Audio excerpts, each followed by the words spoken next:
I want to first of all start and say that I'm fortunate enough to be around this really beautiful lake here in Eaglesmere, Pennsylvania.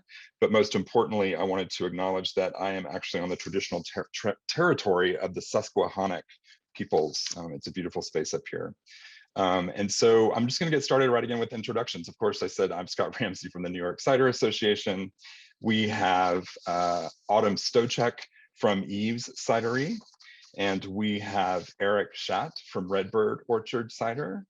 And we have Melissa Madden from Open Spaces Cider. And then our land and food access partners that are joining us on this meeting for this tasting are Christa Nunez and Pete Nunez from Acre for the People, and Ana Ortiz from No Mas Lagrimas. So very excited to have you all here. You should have all received your kits. So we're going to do some tastings. And before we start, I just wanted to, Melissa, real quickly toss to you and just have you speak a little bit about the passion that you and Autumn and Ezra from Eve Cidery and Eric and Deva from Redbyrd Orchard Cider are bringing to this, this whole project, and how exciting it is to have y'all leading the way in this. So can you just tell us a little bit about your passion for reparations and what brings us to this place today? I'm going to make sure you're unpaused. So I'm asking you to unmute on your phone.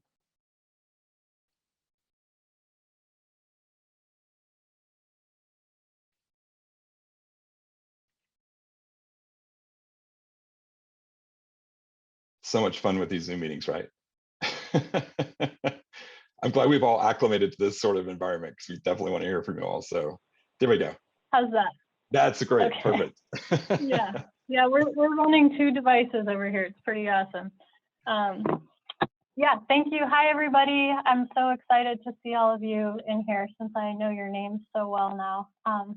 Thanks for coming and for using this new format with us. So the question was, what got us here, I suppose? Absolutely. Yeah. So I think some of you were at our tasting in December, so forgive me if I repeat myself.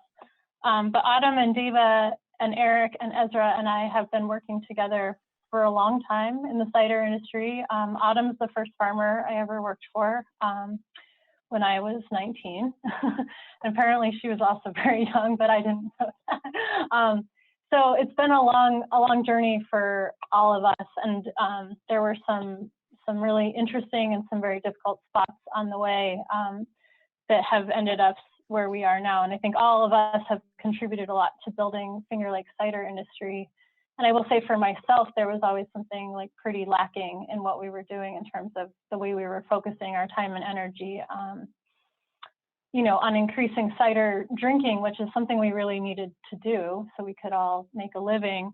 And slowly over time, like I saw Autumn, I don't remember if that was 2015 or 2016, we both did an Undoing Racism workshop with this really powerful group of people that came up from New Orleans and kind of would like run into each other. And then, do you all remember sometime in 2019, we just kind of came back together, I feel like really quickly, and started having a group call where we would talk to each other once a week about what we were going through. We're all doing our own kind of working on this land acknowledgement idea, which I think we should probably break down everything and not assume anybody knows. But you know, land acknowledgements are used the way Scott just used his, and I'm at the base of Cayuga Lake, sitting on Gayacono land, traditional Haudenosaunee territory.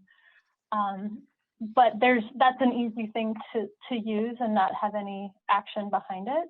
And so the more I think all 3 of us have looked into it, we've really become feeling like we need to deal with our complicitness and how we became landowners in a place that was stolen from the Native Americans, and then used the labor of people of color to build up the wealth that we had. And most of us had some sort of resources as white people to be able to start farming. So there was an acknowledgement of like the stair steps of our privilege, getting to even be farmers in this country, like even the privilege of getting to become a farmer.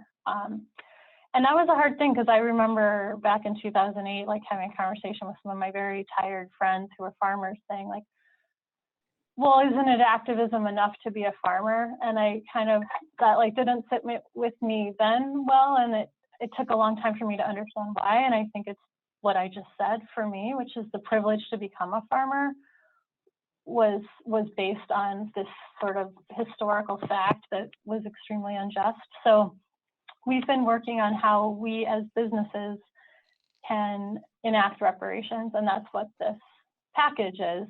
And a lot of it is how we as individuals conceptualize it first. That's great, Melissa. And I just love the sort of innovation and the thoughtfulness behind what you all are doing. And I especially loved, I think there was some language somewhere along the way in what you had communicated with us around space and space for creativity and nourishment and sovereignty, and sort of bringing those all together, I think is just really special.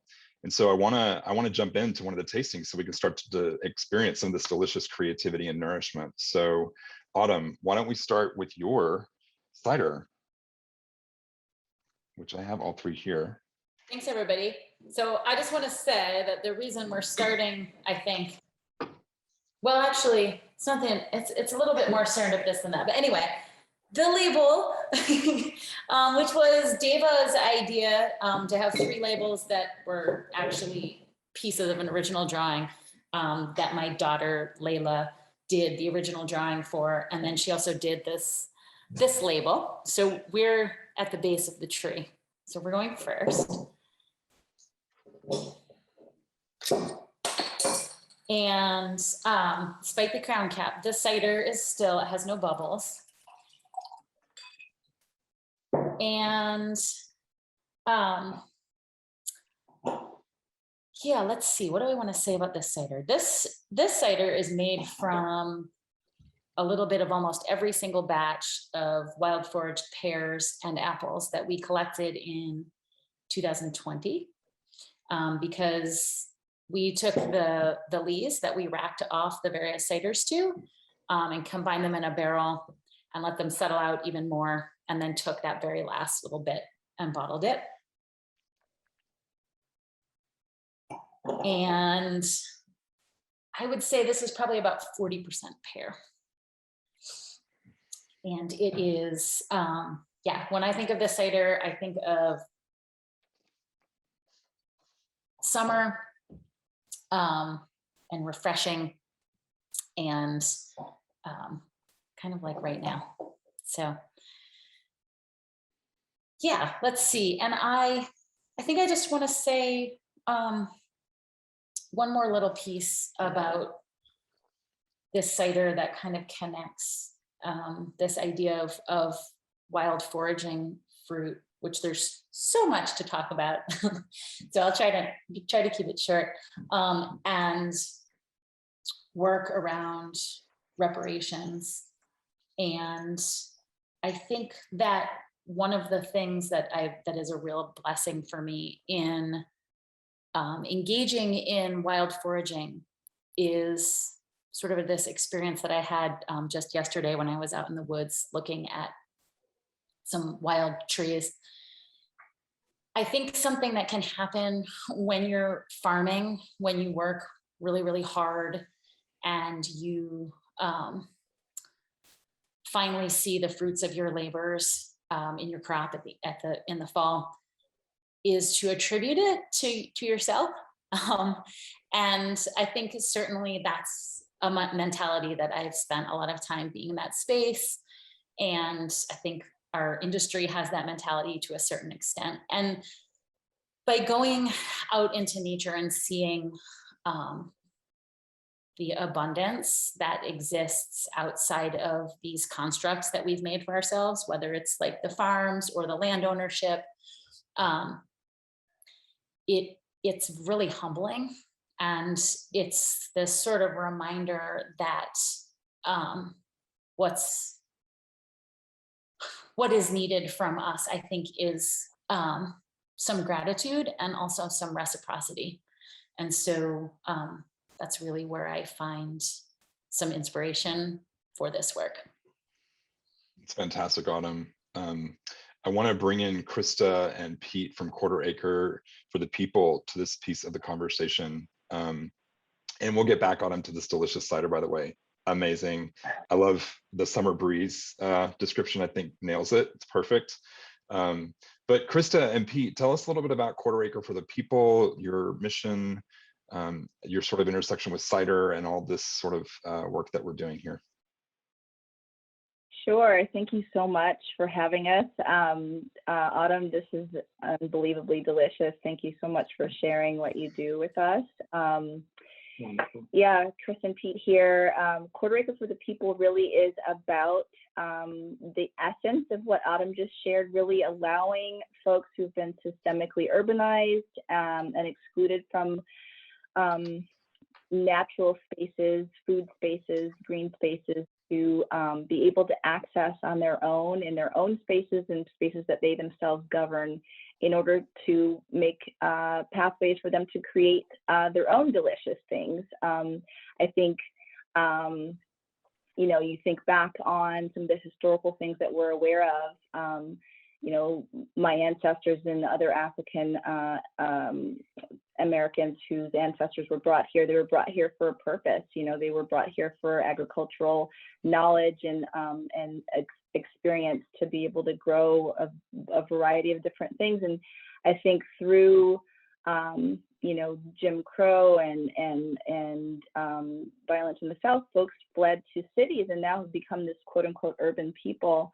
And, you know, we didn't just spring up out of the concrete. We didn't choose necessarily to not have access to these types of things. So Quarter Acre really, we seek to bridge the gap in partnership with the Gayakono people and other indigenous tribes, acknowledging that this is their space. But the more I speak to those folks, they're really invested in partnerships and in the fact that we're all sharing this land, and how best can we share it in ways that are equitable and embracing and welcoming of all people. And so with white allies and Black folks and indigenous and other you know, oppressed people, you know, we have a lot of Karen families that are on this land as well. And so Quarter Acre really is about connecting and creating networks of folks who want to be on land and working in partnership. And delicious things like this, we hope, will be the fruit of our labor. Excellent. Partnership is, I think, you know, Melissa and I were having a conversation as we were preparing for this and just talking about relationships and partnerships, and that is a word that really resonates so much for me. And I think especially in this space, you know, nothing happens in a vacuum, right? We all have to work together. So Autumn, I want to think more too about, you know, your space and your land, which I've been fortunate enough to visit. It's just simply beautiful. And the foraging, we actually have a really great image here. I'm going to share my screen of Ezra doing some foraging. So, you know, let's talk about food a little bit too, Autumn and Christa and Pete. Like when you think about pairing, you know, and I want to sort of layer in this concept of like, what would you choose to pair with your cider here? And then also when you're thinking about food, does that go into your work, Autumn, as far as when you're developing a cider or a perry or something, does the food piece fit in for you as well, as far as this land and food access? Does it, you know, what's your thought on that? Yeah, totally. I mean, so the point of the cider is not that it's precious, but that it, you know, is to be enjoyed and to hopefully enhance conviviality. And I think a really big piece of cider making for me is, again, like that it's a connection or like a pathway to like a place. And, you know, sometimes like we forget this, I forget this, like, you know, being so immersed in it. But certainly I think we get this all the time, that people can't even quite make the connection that cider is an agricultural product. It's from the land, right? And so to taste something that like sparks your imagination or inspires you, and to know that it came from a place, that it couldn't have come from any other place but that place, and it was made at a time, and it couldn't have been made at any other time but that time. I think that connection is really, really important. I hope. Oh my gosh, yes, of course. And so Christa, when you, in the work that you all do, when you think about, food production and cooperative farming, are you looking at very specific places? Are you thinking of just generally changing value systems across the landscape? Like, how does that work for you? Yeah, for us, it really is about cultural relevance. And so allowing this land to be stewarded in a way that is indigenous and also embracing of the amazing biodiversity within ourselves as people. We just had some fried okra earlier today, and I think this would go amazingly with some fried okra. And, we're thinking about, just different nuts and cheeses and things that come from this space, and how apples are such a New York thing, and how nobody does apples like New Yorkers. And, there's just such a variety of things that grow well here, and a variety of people that know how to grow various things. There's folks who from Thailand have brought these amazing peppers that, do probably better here than they do even in Thailand. And this is a beautiful, fruitful land that knows how to do a variety of different things. And so in partnership, we can have all the pairings. And I think some pairings that are unexpected can come about on this really amazing space. Excellent. That's excellent. You're making me want to go and fry up some okra right now. It's a perfect idea. So you said the word biodiversity, which makes me think of Eric Schatt from Redbyrd Orchard Cider last year did this amazing video for one of our cider weeks around, I'm probably going to get this wrong, Eric, and I apologize, but being certified biodynamic, is that correct? Yeah, correct. You got it right. And if you haven't had a chance, this is not a shameless plug, honestly. It really is a fascinating video to go back and watch on our YouTube channel. But Eric, I want to just bring you into the conversation and move on to trying your delicious cider from Redbyrd Orchard Cider. So do you want to tell us a little bit about it? Yeah.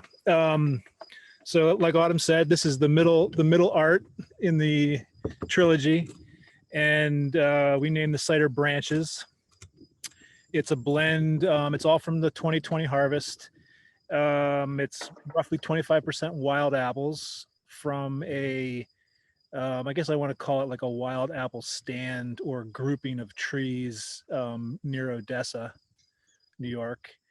The rest is Golden Russet, Gold Rush, and Redfield from our orchard, and from Hammerstone Orchard, which is up the road here in Trumansburg.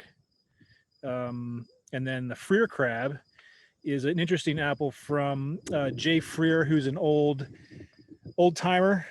I say that with respect. He's an old pomologist, fruit. He knows everything about fruit growing, and he rescued this crab apple from the Geneva repository quite a while ago and had it growing, and I purchased the fruit from him, and he didn't have a name for it, so I named it Freer Crab. That's his last name. And it's a pretty tannic apple, but yeah, that's the blend, which is kind of a unique. It's got some of that wild apple character, quality, herbaceousness, along with the fruitiness of kind of the more traditional apples. That's kind of the way I see it. So for me, wild apples kind of bring that wild character. It's almost it sounds kind of funny to say, but a lot of the characteristics in wild fruit are pretty wild. They're kind of reminiscent of the scents and the feelings you get when you walk through a tall field of goldenrod, and you kind of get that herbaceous sort of polleny, almost itchy kind of character, as well as like really sort of gripping, I don't want to say harsh, but stronger tannins. And so that's an interesting, as a cider maker, that's an interesting thing to pair with some of these more commonly grown apples that are a little more maybe fruity, or on the perspective of, tropical fruit, soft flavors. So that there's a blend here. And this was secondary fermentation in the bottle. It's lovely. It's really, really wonderful. I'm definitely getting, in your tasting notes, you mentioned spice, Yeah. which I definitely get. Yeah. And when Um, you think about, when you're thinking about something that is kind of so wild and unruly, which I love, what comes to mind for you for food? Like, what do you think of pairing this with? something so to me this cider's pretty sharp, right? I mean, it is kind of young too, so I feel like over time it would age and soften. But something that is this sort of gripping and sharp and dry, I would definitely pair with like a spicy Thai dish, or I mean, lamb stew in the wintertime, something like that, something that's got a little bit of food that also has structure and some bite to it. Hmm. That's what I would pair it with. Yeah, sounds delicious. Yeah. And I would also ask you that same question I was asking Autumn about, I'm just so moved by how passionate and forward thinking you all are in this space of reparations and food and land access. So tell me what brings you to this space. Yeah, I think it stems sort of from, first of all, the drive to grow food in a respectful way to the earth and to the people, to everyone that lives on the earth. And and I think that generally speaking, agriculture has moved to one side of the spectrum pretty significantly. And I think it's important to bring it back to center as best as we can.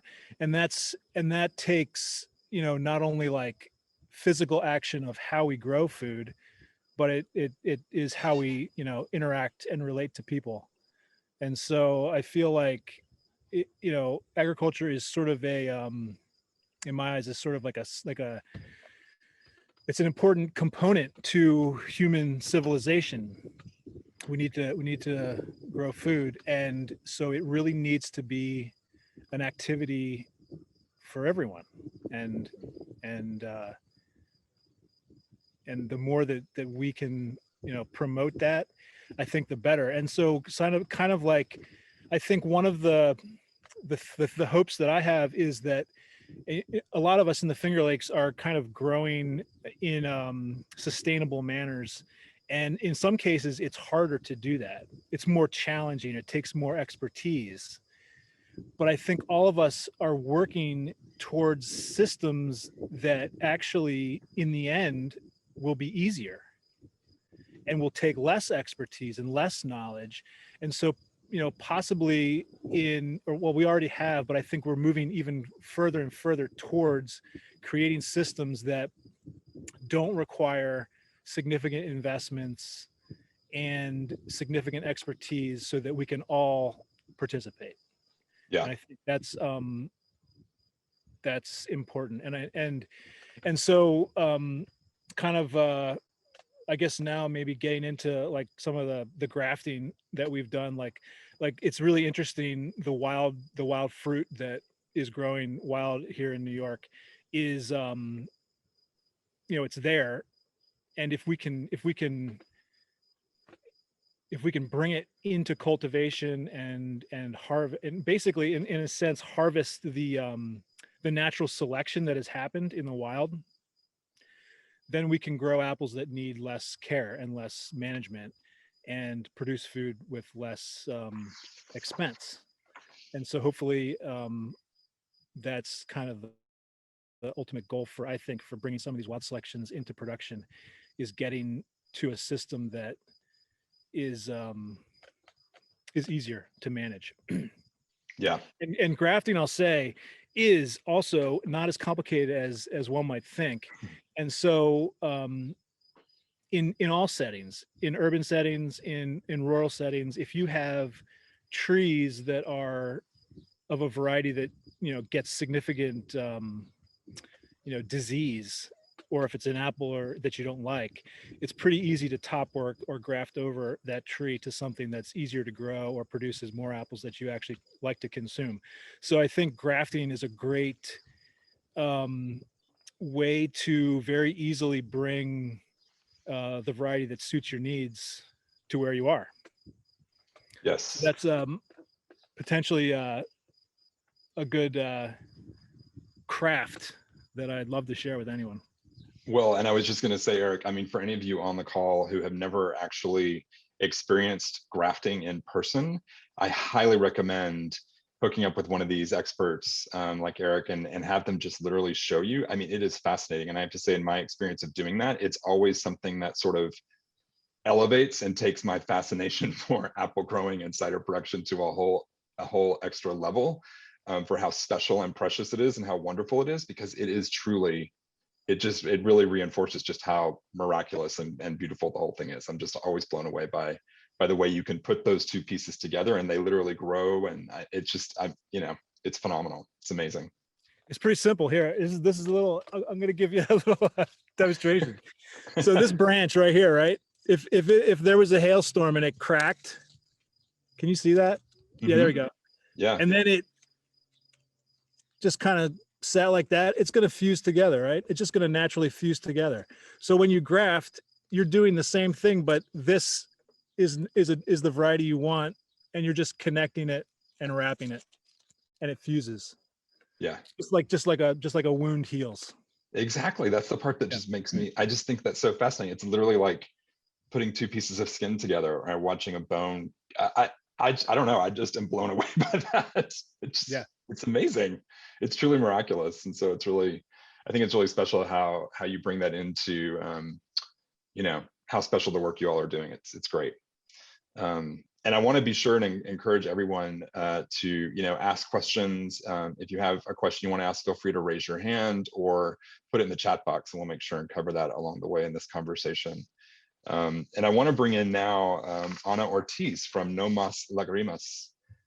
So Melissa, you'll want to unmute your phone, which she's working on now. So we're unmuted. Awesome. So Ana, tell us a little bit about your work with No Mas Lagrimas and your connection to this work with food and land access and the cider makers. So Scott, hi everyone, Ana Ortiz. So like I started from my home.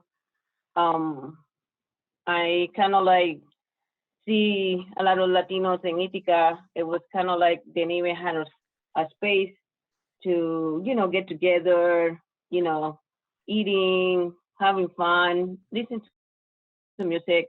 And then one day I see that around, it's like, well, if people are living in this town in Ithaca, you can see it was something different. It was no Spanish speakers and music or nothing. So one day, because I was like, well, I told people, I said, well, I can host you. You can come to my house. I can make some empanadas. And then that's what started.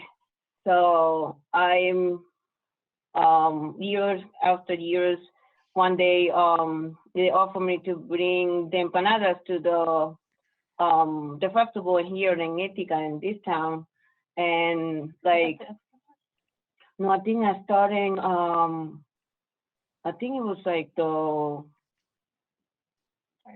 no, it was like GIAC. It's like ages ago. While we're still younger,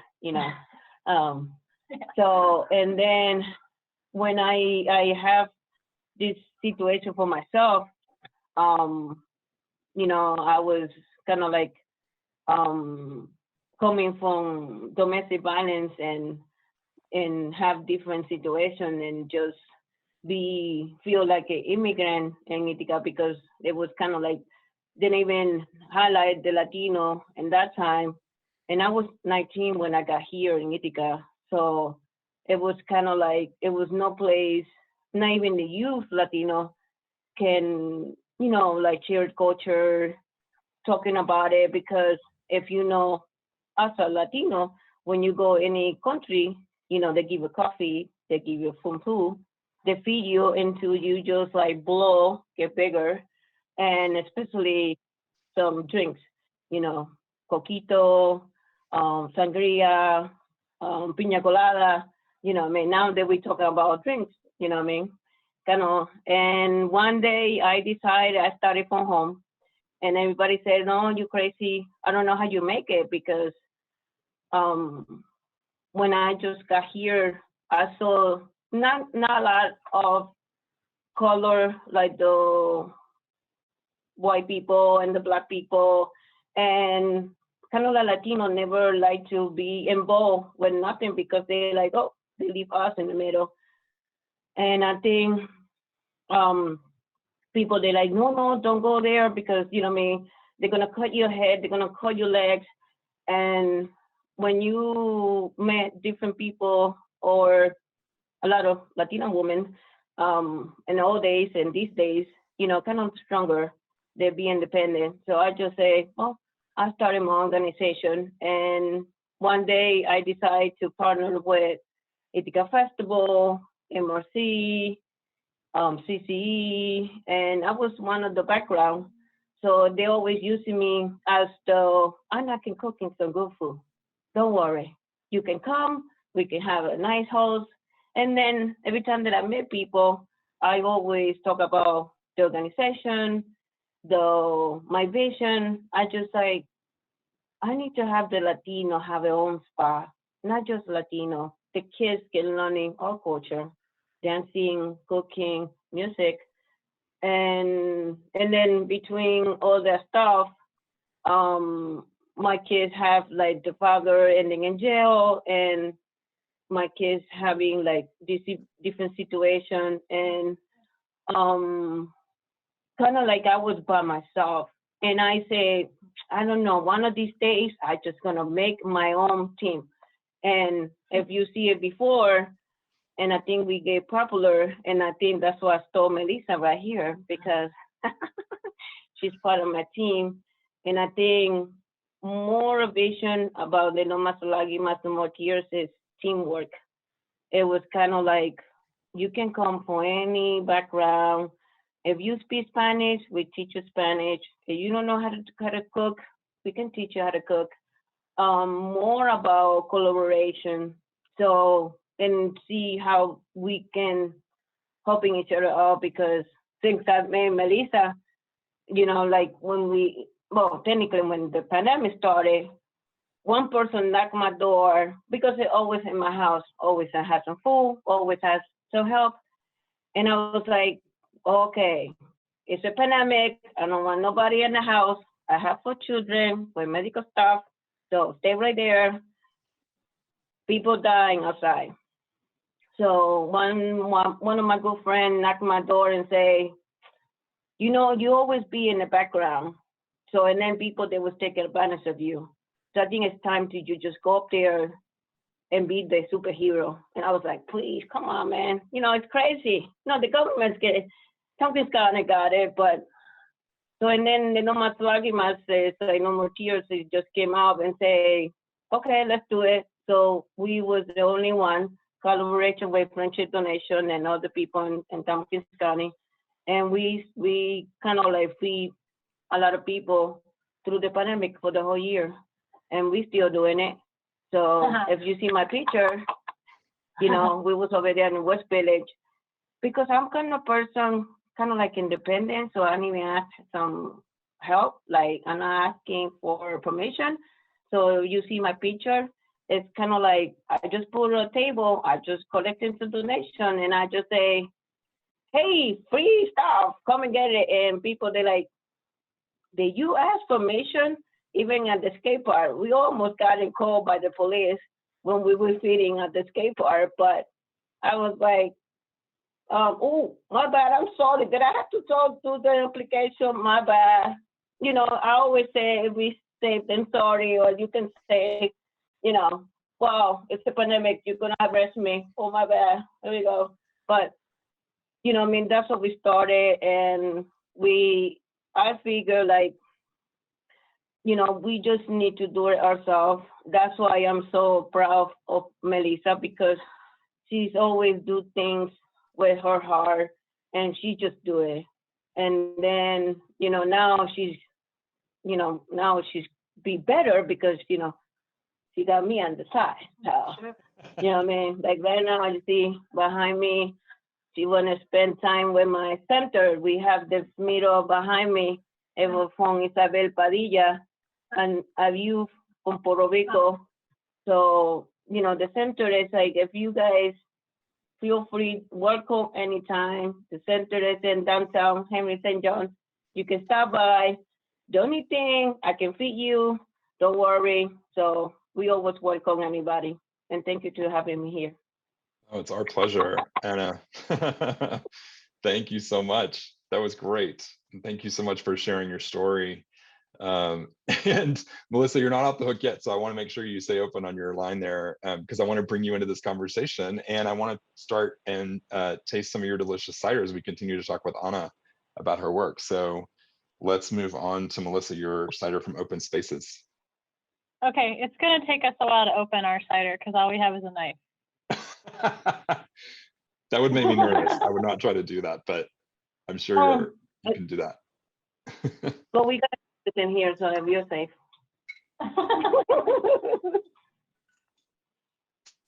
You see, that's what I say. She's very independent. She just like grab a knife, open that bottle. We're gonna have it. Independent or forgetful, I forgot that. Yeah. And Melissa, No, how long independent. ago did you meet Ana? When did you actually meet her and start working with her? I think, yeah, so what Ana was saying about the pandemic for her is like she did a huge amount of work, became, I think, really locally quite famous during the pandemic.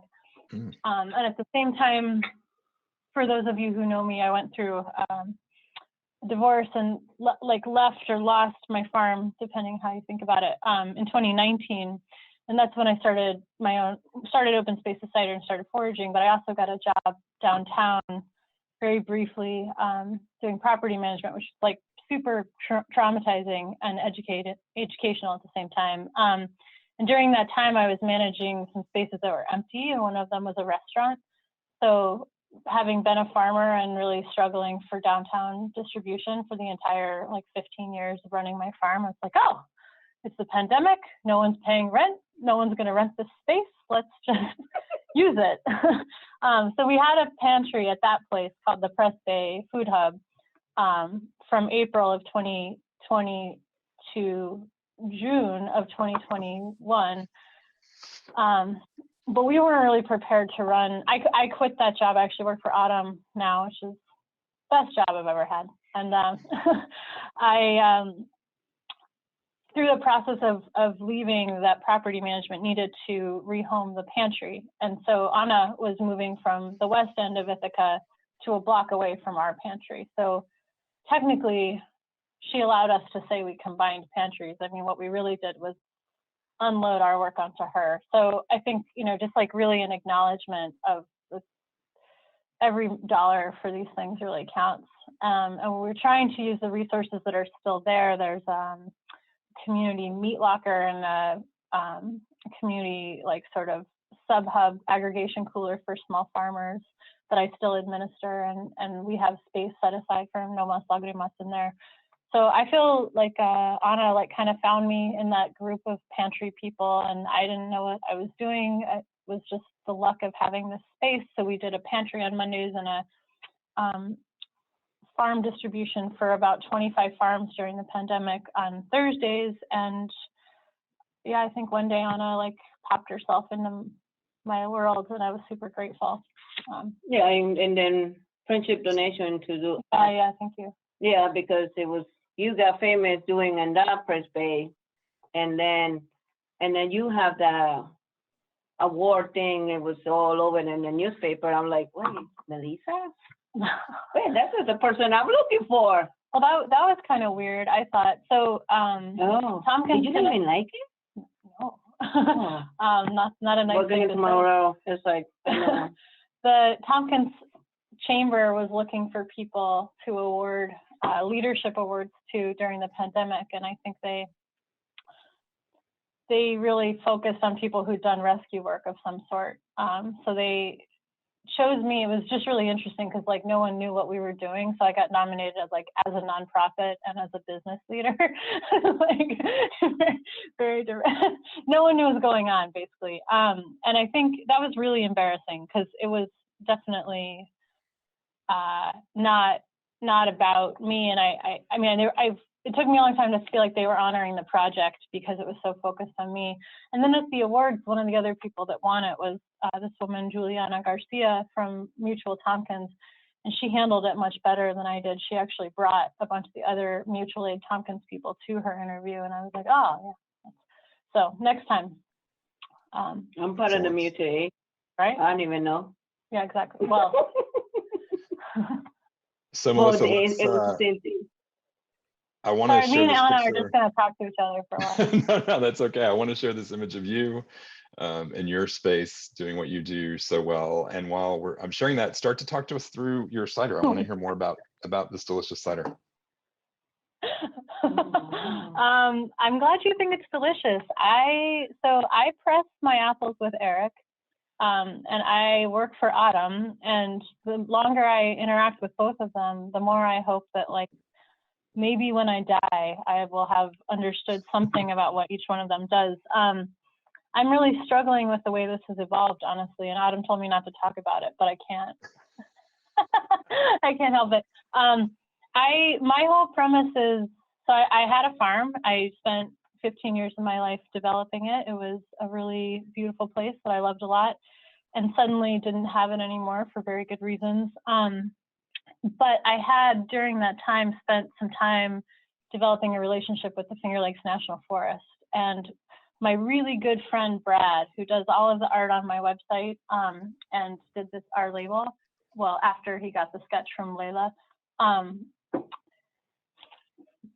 is a fantastic outdoors person, yeah. And he showed me a couple more groves. Like, I had found individual trees that I was excited about, but he showed me some significant groves. And I remember, like, in one of the many panic attacks I had in 2019, I was meeting with Eric.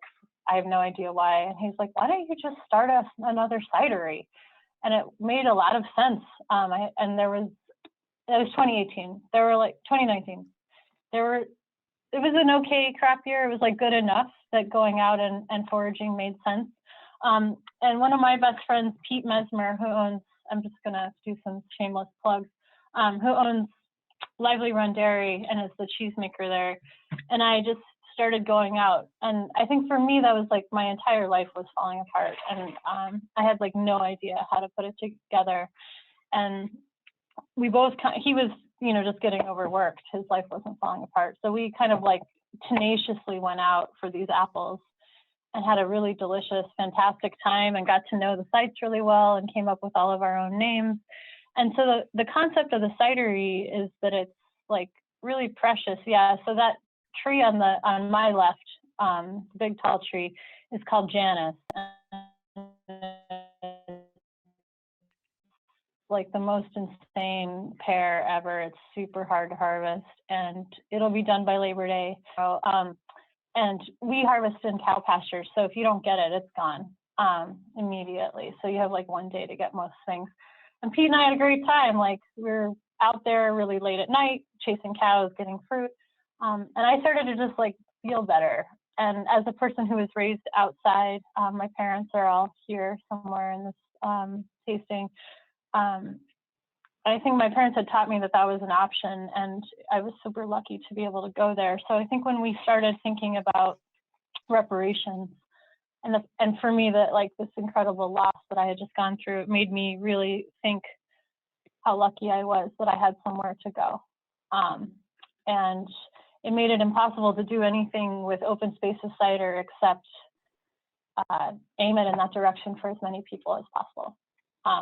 As far as the cider itself, yeah, should I keep going? I mean, Yeah, so course, it's a big concept.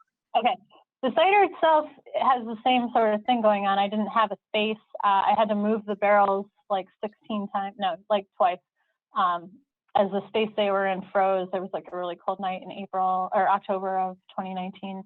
And I ended up with my friend's dairy like the second they decided to stop milking their sheep. Impressing with Eric and just kind of like driving all over the place. I didn't own a truck, like borrowing stuff, making it in borrowed plastic barrels, like, and so this is the year, I think 2021, it's a huge, so it was very minimal intervention out of choice and out of necessity. And I think 2021 is the year where we're going to take a pretty big step up. I went in with Autumn on some wooden barrels. I'm gonna buy one stainless steel tank. Still gonna borrow a bunch of Eric's stuff. But I think I'm gonna go a little more intervention, because when I taste Eric and Autumn ciders, I think one of the things for me is like the incredible lasting mouthfeel and the kind of creativity that kind of like extends beyond. So, you know, I'm really happy to be where I am with this, but I'm really excited about our next couple of pomages. And I've just learned so much from it. This is 100% wild foraged apples from the National Forest. This batch is specifically the stuff that was harvested mid-October on. And then I did a second fermentation in the bottle, and so it's naturally sparkling with a bunch of leaves, I think. So you'll get kind of a cloudy pour at the end. And you mentioned And pairing I with think no, go ahead, I'm sorry. yeah, I was gonna say that. Yeah, I was gonna say the same thing. So I think Pete's cheese is great. Lively Runs goat cheese. I also bought, which Ana has been refusing to eat, so I'm very upset, chorizo, because I think that a spicy meat. That's not real chorizo. Let me clear that. Yeah. We'll do that later. So I thought this went really well with Eric's cider also, just for the record. It was really perfect with that acidity, but I had bought it for mine and I didn't get to it with Autumn. So we'll go back to it later. Where'd you get that chorizo? I'll tell you later. Okay. Well, and I love the idea of the summer food on the fire. I think that's a great way to sort of think about something that would pair beautifully with this.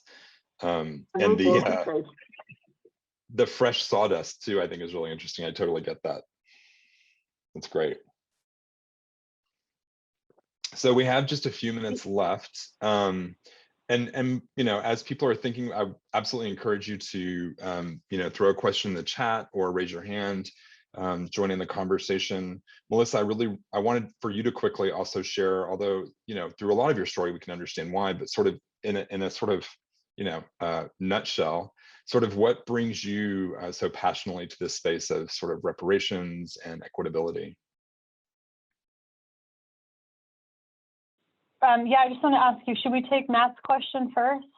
Yeah, I was going to go back to that. Oh, okay. I didn't want to get off track. Yeah. Because I know we wanted to leave time for the audience, and somehow I talked a lot. So I think there were a couple of things that we really wanted to emphasize as a group that I think I was tasked with emphasizing around the reparations work. And will that answer your question? Yeah, sure. Okay. So when Deva and Autumn and I talk every week, we spend a lot of time just like untangling our own brains about stuff. But a lot of it is around, you know, our role as white women in agriculture.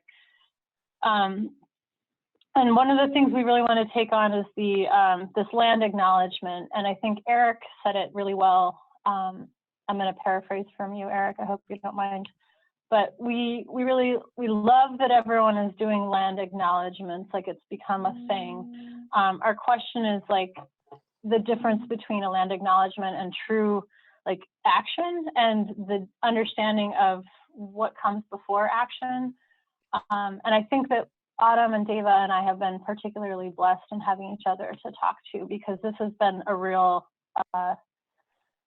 it's taken a lot of breaking down our own personalities and our own egos to get where we're willing to acknowledge our complicitness. So I think we've been seeking to make a joyful moment out of talking about reparations, and also emphasize the fact that reparations are not, we did not intend them to feel transactional for you all. So Ana is really distracting to sit with.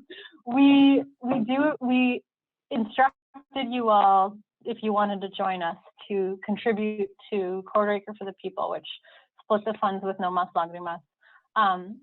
But we just wanted to understand that the goods and services from your contribution, like you did get an exchange of goods and services.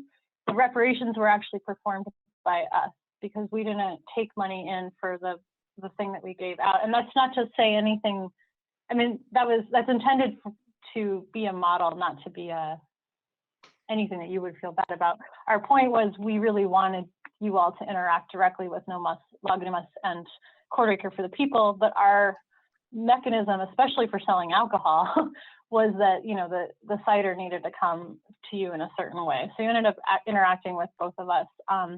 But our businesses are performing reparations. So I think we had I don't know, there's a lot that we could say about this, but I think I might pause just to make sure we get to questions. And I don't know even if I answered what you asked, Scott, I'm sorry.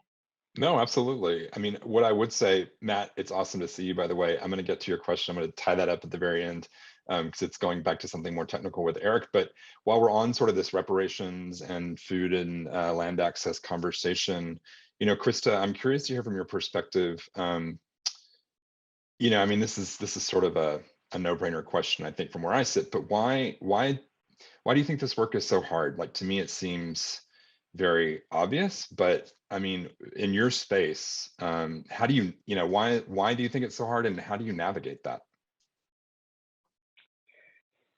Why is it so hard for whom?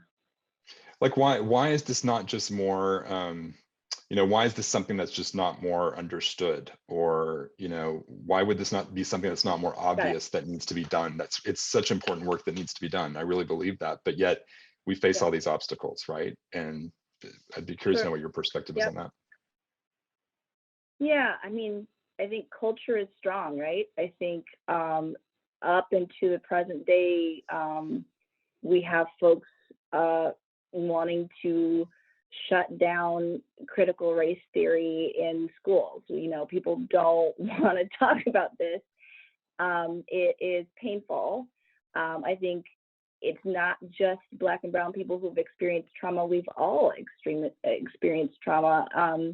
And I was just talking to a friend earlier today, you know, because this has been our common experience, I think sometimes it's easy for, if you view yourself as a white person, to sort of inhabit this fictitious space of I am an oppressor. If I'm having these conversations, I now occupy the space of oppressor. And I think that's extremely uncomfortable space to occupy. And I think we have yet to really discover the truth around these conversations, in that we were all we're all part of this space, and we get to decide. I think this is the truth of it. We all get to decide who we want to be and how we want to make amends with the truth of it. I think, you know, not being afraid of how you're perceived and not being afraid of the truth is where we're all aiming to be, but it's challenging for all of us. I thought you were initially asking about how hard it is for me, because it is hard. It's hard work. It's a good question too. How hard is it for you? I imagine it must be very difficult. It's hard. It's hard. Sorry, I'm doing this on my phone, so I'm getting popped out. I think it's hard because while acknowledging the truth of our history in this country, I have never allowed it to cloud my love for every single human in this country. And I think that is, I think, what we really struggled to impart to our participants. This conversation isn't about hating anybody or wanting to saddle any group of people with all the responsibility of rectifying every wrong that's ever been committed, and we're dealing with the repercussions of everything, and everybody who's white has to you know, take responsibility. That's not what we're about. We're about figuring ways out of systems, really acknowledging that it's the system that's been created, not the people, and really finding ways to create new systems together, because it will take all of us. So, you know, teasing apart all of the madness is hard work. Making sure that our language is clear on this being a space of love, and this program is about creating partnerships among the many, regardless of race and background and economic history, et cetera, and privilege. And that, I mean, that's hard work because the culture around us is just rife with blame and division and mistrust. And I think this moment that we're in right now on this little Zoom call, this little microcosm of conversation is really a beautiful beginning to, I think, the beautiful work of regaining our unity in this country and forging a new space where we can work together in ways that uplift everybody. Yeah. Can I, Sorry. you know, it's funny because Christa is saying that it's really difficult. On one end, it's difficult to convince someone that they're wrong, right? Just the fact that we never really, I think humans or humanity, generally speaking, does not want to admit their mistakes. We justify, we make excuses for our mistakes, right? So when we talk about reparations, when we talk about admitting that, oh, you know what, my descendants, you know, participated in enslaving people, that's really difficult for some people to really come to grips with, right? So if we're talking about just the human aspect of not wanting to admit mistakes, not just how difficult it is to really admit and take ownership, when you think about getting someone to think about how, you know, America, or let's say use the term white America, was responsible for enslaving other people, that's really a challenge. That's really difficult. If you think about children, even a kid as young as 3 or 2 has a hard time admitting that they made a mistake. It's just who we are. And I think we have to meet each other at the level of, you know what, we're humans. Let's treat each other as humans first. And we can do that and still admit that one group treated another group unfairly. And it's okay to do that. I think you can do both. We live in a society that feels like they have to choose a side. Well, I'm either for reparations or I'm not. And I think that we can go about reparations and not be divided. We not be enemies and not hate each other. We can come to this if we all take ownership, you know, and that includes even people of color taking ownership and not allowing hate to really take over and say, okay, I'm going to hate these people for doing this. We can all come together and work together if we first see each other as humans first. And I know that kind of sounds corny, but it's who we are first. We are first human beings. I think my experience growing up in New York City, I had the privilege of meeting people from all backgrounds, all nationalities. I've been influenced by people of all colors. And so for me, it's just natural for me to want to give people an opportunity to have access to land. And growing up in New York City, I didn't have a lot of green spaces, a lot of concrete, the concrete jungle. So I think giving people an opportunity to be in nature and get in touch with nature is so important, especially people of color, because what we deal with too is people of color have become so urbanized that they're literally afraid of green spaces. We've had friends that visit us in California and thought that the places we live were so airy and scary because they've been so urbanized. They're like, this is so scary out here. I mean, what's going to happen in the dark? No, it's okay. You'll survive. Nature is good. So with the transformation myself, where I'm like, city, urban area, I mean, not urban, rural areas. And oh, no, that's not for me. But I had to go through that personally. I had to be in the land and experience it. And so that's what we want to do. We want to give people that opportunity, give them access to land, let them experience it, and hopefully they'll see that being in nature is amazing and it's who we are. You know, I feel strongly that we were meant to be in nature. I would have never known that if I would have stayed in the city my whole life. So I just kind of wanted to share that. And thank you so much for putting this together. I think it's great that we're having these conversations. It starts No. sometimes with a small. I 100% agree. It really is about sort of, I mean, I really do think these are the spaces where we start to affect change in a really positive and powerful way. So thank you for that. And Christa and Pete, your words, as always. Christa, I remember your words from last December are so completely inspirational. So you really nailed it. I really appreciate that. You know, I would ask both you and Ana from No Mas Lagrimas, you know, and Christa and Pete, we can start with you first. Matt brought up a really good question. You know, I think what's so interesting in these spaces is that the ideal scenario is that they don't have to exist anymore, right? But that's very, very long-term thinking, and maybe, you know, in the immediacy, what are some of your future aspirations for your organization? And we'll start with you, Christa and Pete first with Quarter Acre for the People.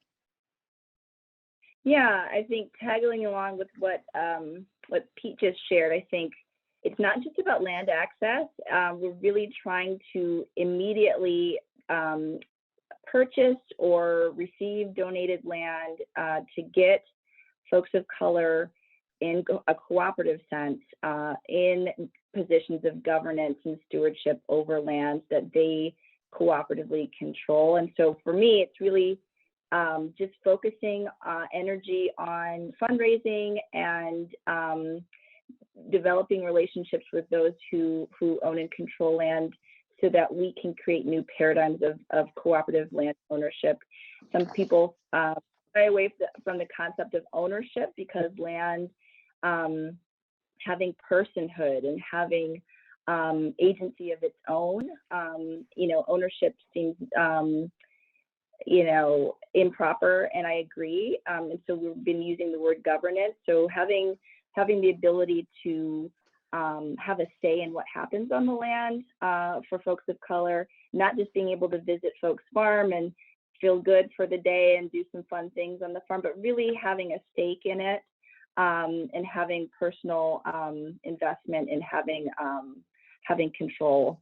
And really about cooperation. I think right now we're talking to a lot of farmers that we cooperate with, and seeing how burnout they are and how much they do reject the sort of traditional American way of pulling themselves up by their bootstraps and working really hard, and then passing on the farm to the next generation, and them having to, you know, bootstrap and grow the business solo. And you know, that's a dying model. And so we're really trying to recreate that community, that village that works the land together.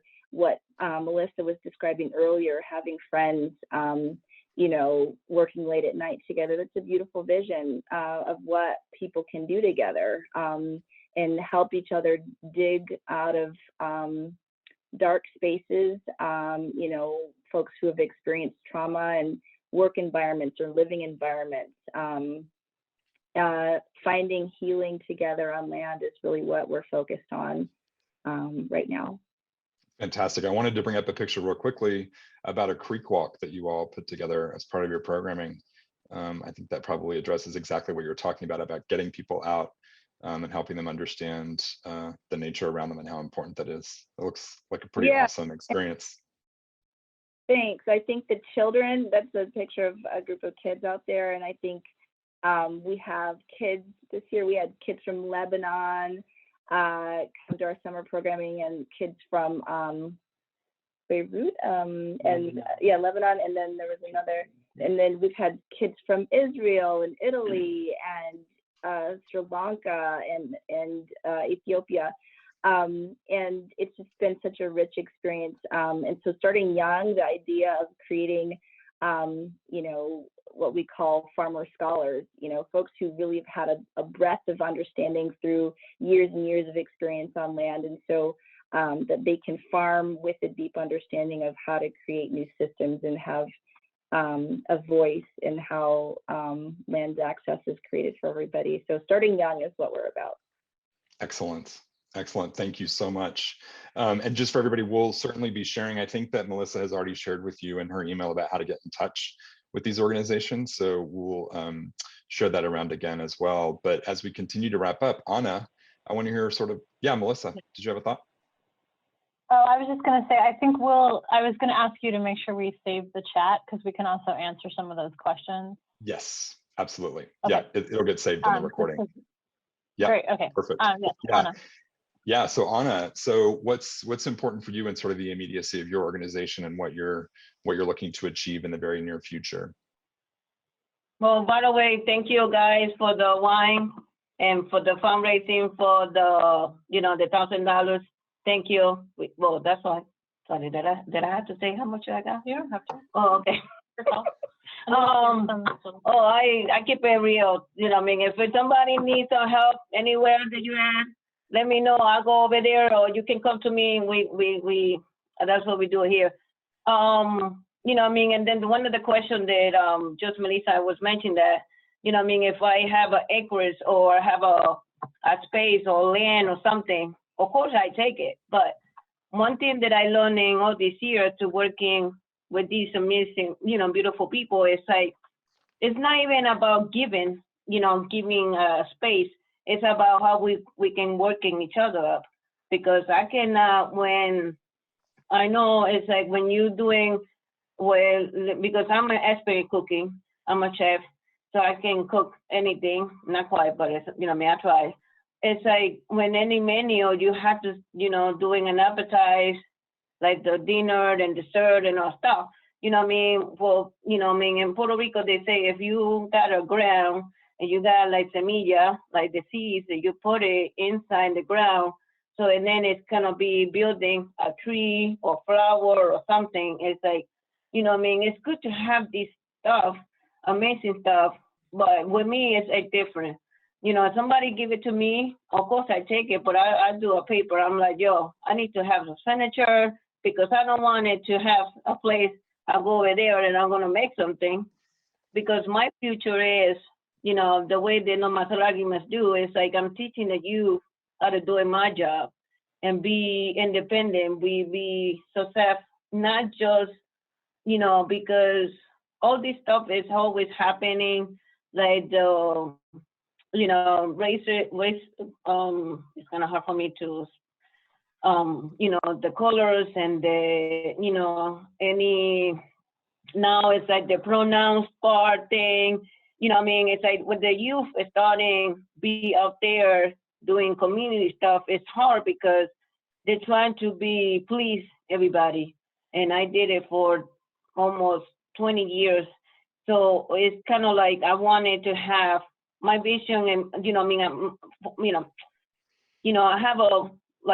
have a place when the people, they can just feel better to doing things like cooking, culture stuff, learning stuff, because I like to people come into the space and teaching something different, not the same thing over, and then in Latino culture, it's like the Latino, we always, I'm a way fan of the farmers and the garden because in our country, we see everything. We what's it like the planting everything in the ground for us, like across the street, like back in the backyard. That's what we do in Puerto Rico. So it's like coming over here and seeing all that stuff. You have to go far away and get some vegetable and get some veggies, and then you can even doing back in your jar, like they do in Puerto Rico. It's hard.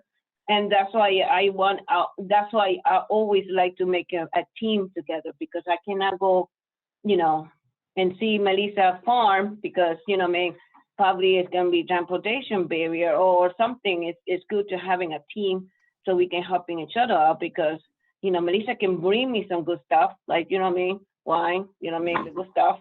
And then Autumn, great job in the wine and, Redbyrd. It was good. Thank you. And then it's like when you talk about wines, it's like when Melissa was saying like the wine and ciders and stuff, it's like, it's more about Latino culture. It's like, I was getting in like fascinated because, that's what we do in Puerto Rico. We do the wine, we do the taste, I remember in Puerto Rico, they do the animals, the gardens and all the stuff. It's like, having like, see you guys doing any farmers and, you know, like apples and other stuff, because, you know, it's nice to, you know, the kids, because I go with the kids and the youth, you know, because this one is like one of the mission that we have for No Mas Lagrimas and No More Tears is teaching the kids how to doing, you know, our stuff.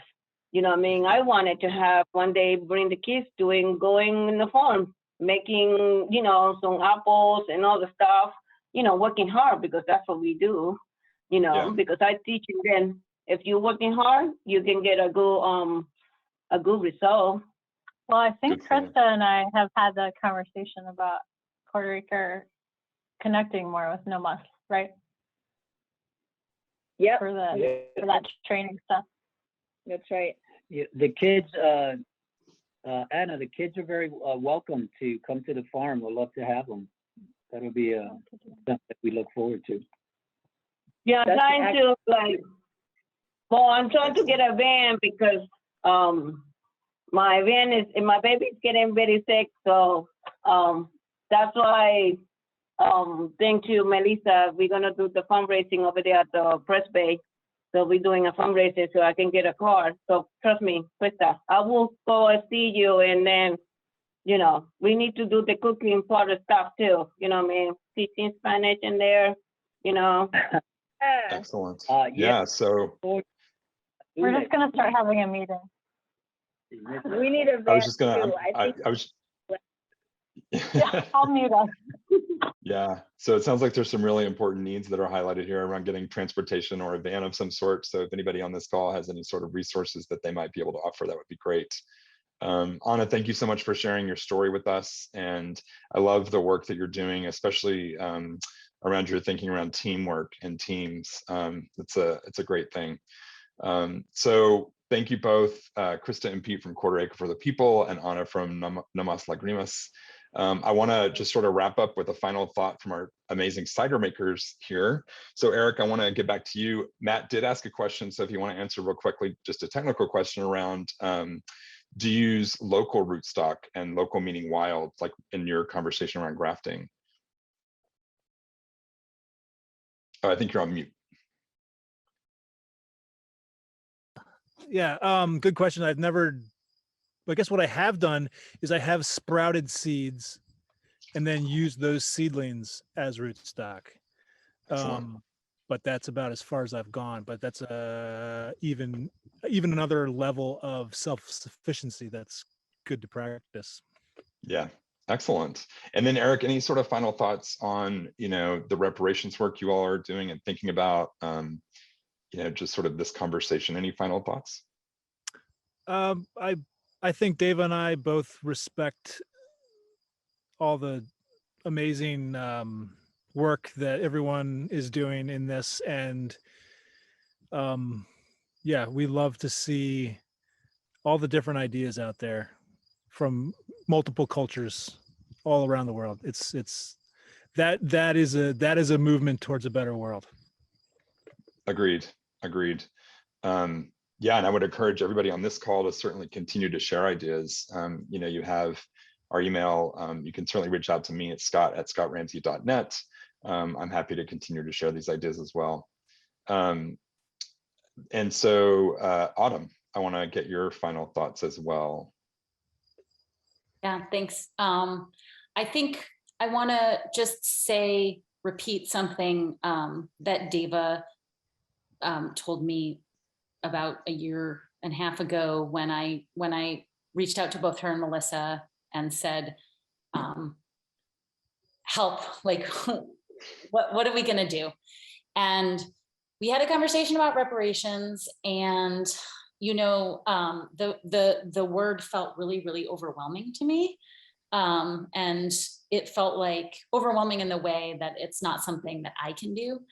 And I guess I just wanted to put this thought out there that, you know, when we talk about reparations and we think about it being something that our government needs to do and that needs to happen, but we can't wait for that. And Deva sort of framed it to me that reparations can be sort of like a daily practice, something, or a weekly practice, something like tithing, right? And I think that a lot of change can be made on that really, really small level if we all engage in it and stop waiting. And I think there's an especially important, there's a special responsibility on people who are involved in the food and farming industry. And that's because of the way that our country built its wealth by stealing land and enslaving Africans. And that today, 98% as an average across the country of farms are owned by white people. And like, is anybody okay with that? It's not something that is going to be sustainable for the future. And it's not something that anybody can be okay with now. So start tomorrow and make it a practice. Excellent. And to that point, Melissa has mentioned in the notes that we'll send you information about how to contribute to these two organizations or participate in these two organizations. And there are also continued resources happening at NewYorkCiderAssociation.com around social justice. We have a social justice committee you are all welcome to join and be a part of. So there's a lot of interesting work happen, and we'll continue to share that work with you as it's happening. Melissa, I want to sort of wrap up with your final thoughts. We did get a question from Lee around your desire to use more intervention in going forward in your cider making. So as you're sort of providing some final thoughts for this conversation in this moment here, what is your thinking around that, about using more intervention and going as we go forward? Well, I think that, like, I've been tasting different bottles of this every day this week and feeling really jerked around by it. So there's like some inconsistency across the bottling. And I think I haven't filtered anything. I haven't used any yeast nutrients. Like, I just really haven't pushed anything. I have used pitched yeast, and a little bit of sulfites. It's really like minimal, the level of intervention that I would apply just to get to the next level. But I think I was really horrified by a bottle I tasted last week and was really worried about it. And then I tasted another one, I got less freaked out. But I think having inconsistency in a bottling is really problematic. And I feel really liberated by having had the chance to make cider way differently than was being made in my last business, and getting to like really rebuild that from the ground up, especially with no equipment. So one of the things is just like having stainless steel is a big deal for me at this point, and having a filter. I mean, it's just like, you would probably be surprised that that's my answer, but it is. Oh, I think it sounds like a good answer. I like it. So small. So we're getting a lot of thank yous and gratitude, and I've seen a lot of heads nodding during this conversation, which is great. And so that to me really indicates to Eric and Autumn and Melissa how special this work that you're doing and pulling all of us together in this space is, and how important this is. So I just want to officially say thank you to the three of you and your cider businesses for sort of inspiring this conversation. And thanks again to Christa and Pete from Quarter Acre for the People, and Ana from No Mas Lagrimas for being a part of this and partnering in this work. Is there anything else that you guys want to say before we wrap up? Melissa, I have something to say. Yes. I just want to say this has been like, these packages are the single best customer service experience I ever get to have, and it's so great. And I think it's because of the starting point. So I really want to thank all the people who came to this tasting, and to people who bought it who weren't able to come today, because we sold out and oversold again. So it's 2 times in a row. Thank you. And next time we're gonna have some food, real food. Yeah, real food. That is a fantastic idea.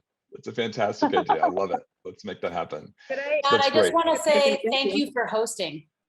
Ah, it's my pleasure. Thank you, Scott. It's absolutely my pleasure. Well, and it's a testament. Sorry. No, it's my pleasure. I'm sorry, Christa, go ahead. Sorry, we just want to encourage everybody to become a cider club member from these 3 cideries. It's amazingly delicious, and we're so grateful to be a part of it. Excellent. Yes, I echo that. Great. So, it's also a testament to this group that it's 6:24. We'd intended for this to be a 1-hour conversation, and here we all still are. I imagine we could continue to go on.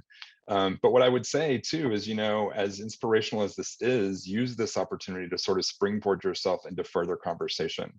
And certainly, as we've been mentioning all along the way, you can stay in touch with all of us via email that Melissa's been sharing, and visit our, yes, there's the whole list on the tasting notes that were put into your package. All of our emails are there, so please don't hesitate to reach out. This conversation will be available over at the New York Cider Association YouTube channel, which is just New York Cider Association TV on YouTube. I'll have that up probably by tomorrow afternoon. So I think that's kind of it. I'm so thrilled and pleased that we've had such a lovely and robust conversation. And thank you again to all of you for participating. And by the way, if you guys coming to visit us, between downtown Ithaca, Thomasburg, Aaron, sorry, anywhere. If you come to Ithaca, we can host you, and then we can have some wine and some food too. We'll be have honor to have any of you, and we can send empanada, by the way, okay? So, yeah. So it will be an honor. That is a date. I'm going to hold you to that, Ana. That's going to happen. Yeah, no, it's an honor. If you come over here, I make 1,000 in one day, so it's okay. So it will be my honor to make some empanada for you guys. Thank you so much. Sounds wonderful. All right. On that note, thank you all. Take care, everybody. Thank you. Cheers. Thank you. Thank you.